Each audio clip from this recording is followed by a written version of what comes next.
Europe 1, 8h33, Thomas Soto. Elle sort la nuit, même quand il pleut, même quand il y a du vent, même quand il fait froid. C'est Natacha Polony, la revue de presse. Bonjour Natacha. Bonjour Julie et bonjour à tous. Alors ce matin, une de vos journaux, les mots sont assez souvent les mêmes. Dans Ouest France, dans l'Indépendant catalan, c'est coûte que coûte. La montagne, la dépêche du midi, sud-ouest, c'est jusqu'au bout. Dans l'Est éclair, il est enfermé dans sa stratégie. La Nouvelle République, Fillon, le juge, le mur. Et Libération, le forcené de la Sarthe. Alors évidemment, pour le Figaro, il y a l'appel au peuple, mais l'opinion constate, la droite craque. François Fillon, c'est dur pour lui ce matin. Oui, dans la et le presse. ton est très sévère. Dans La Montagne, Bernard Stéphan est un des plus mesurés. Toute cette affaire pose une question fondamentale. François Fillon est-il injusticiable comme les autres ? La réponse est double, oui et non. Et pour les autres, en fait, on ne met pas en cause la justice et les médias. La contestation des institutions, en particulier par ceux qui en sont les garants, est dangereuse pour l'état de droit, tranche Michel Urvoy dans Ouest France.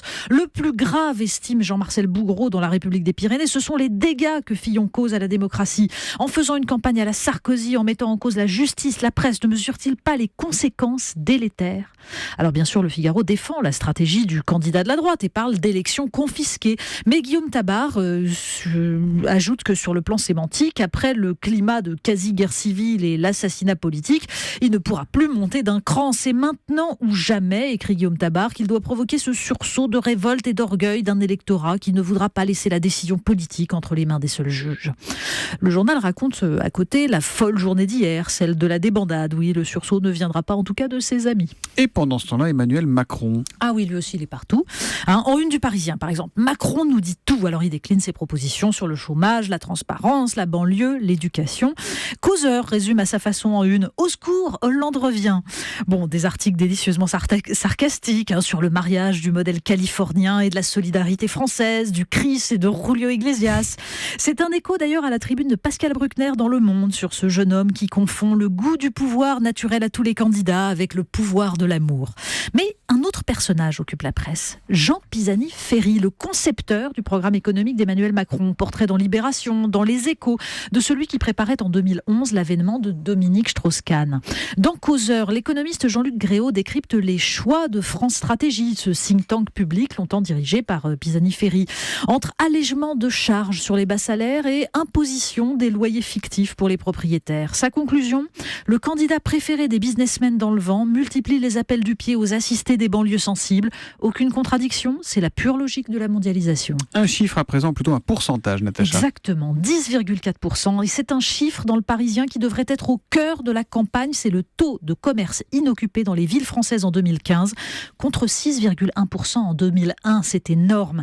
Derrière, c'est la dévitalisation des territoires, la destruction du lien social. L'école, on va à l'école à présent. Oui, parce que comme tous les candidats, Emmanuel Macron martèle, le cœur de la bataille, c'est l'école primaire. C'est pas gagné. Parce que dans Télérama, un sympathique linguiste belge explique qu'il vaudrait mieux ne pas enseigner du tout la grammaire avant 14 ans. C'est trop compliqué, allez hop. Bon, alors dans le Figaro, c'est une enquête surtout très intéressante sur les difficultés croissantes des enfants à écrire à la main. Oui, parce qu'en fait, le temps passé à enseigner la bonne tenue du stylo, la formation des lettres, a largement diminué en maternelle et au CP. Et parce que les professeurs ne sont quasiment plus formés à cet apprentissage qui est éminemment technique. Et pourtant, le lien entre écriture et lecture est crucial. La reconnaissance des lettres passe autant par la mémoire du geste que par la mémoire visuelle. Il faut bien écrire pour bien lire. Un petit peu de poésie ? Oui, La Croix et l'Humanité nous rappellent que s'ouvre aujourd'hui le Printemps des poètes, un formidable projet d'éducation populaire. Et c'est l'occasion de rendre hommage à ces orfèvres de la langue qui tentent de rendre par les mots le mystère de la vie. On termine avec 20 minutes. Ouais, 20 minutes qui nous mettent en garde contre la modernité cool. Prenez Google Maps. Vous nous parlez par des jolis exemple. mots de la poésie, vous enchaînez avec modernité cool. Eh bien oui, c'est le contraste. C'est le contraste, il y a de tout dans la presse. Alors, Google Maps. Google Maps, on voit tout. Eh ben, on voit même les piscines non déclarées. Vous savez, cette passion française pour les piscines individuelles. 300 piscines non déclarées, rien qu'à Marmande, la commune espère recouvrer 100 000 € de taxes foncières. Oui, quand l'inventivité de l'administration fiscale croise les nouvelles technologies, il faut trembler. La revue de presse de Natacha Polony tous les matins, c'est à 8h30, c'est sur Europe 1. À demain, Natacha. Demain.